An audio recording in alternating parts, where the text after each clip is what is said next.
All right, tonight, the fallout from the Supreme Court ruling about abortion rights is growing. This after 3 straight days of protests across America.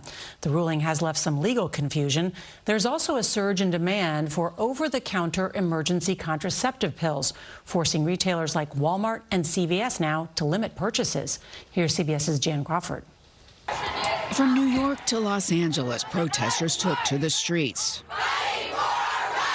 with angry crowds squaring off with jubilant supporters over the historic ruling that ends a federal constitutional right to abortion and allows states to decide whether or not to ban it. Largely peaceful, there were scattered episodes of vandalism and another attack on an anti-abortion pregnancy center like this one in Virginia. With the ruling, at least 8 states have made abortion illegal, and more than a dozen more expected to ban or severely restrict it. But abortion rights supporters in conservative states are not giving up the legal fight. In Louisiana, abortions resumed after a state court judge temporarily blocked Louisiana's trigger law.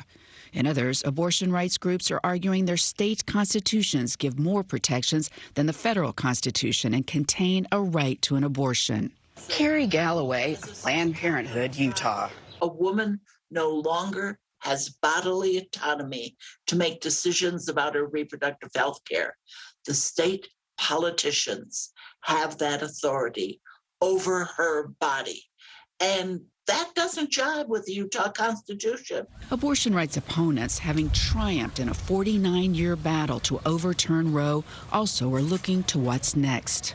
Republican governors like South Dakota's Kristi Noem say they are committed to help women with more support and new programs, while also working to implement other restrictions, like banning women from getting abortion pills through the mail.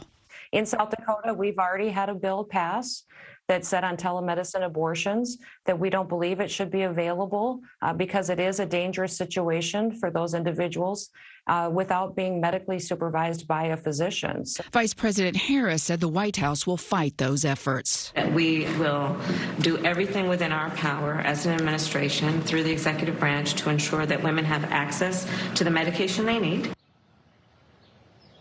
And tonight, a state court judge has temporarily blocked Utah's trigger ban under its state constitution. And we can expect to see more of these battles as state courts and legislatures take up this issue and decide what the right to abortion is going to look like in their states. Norah?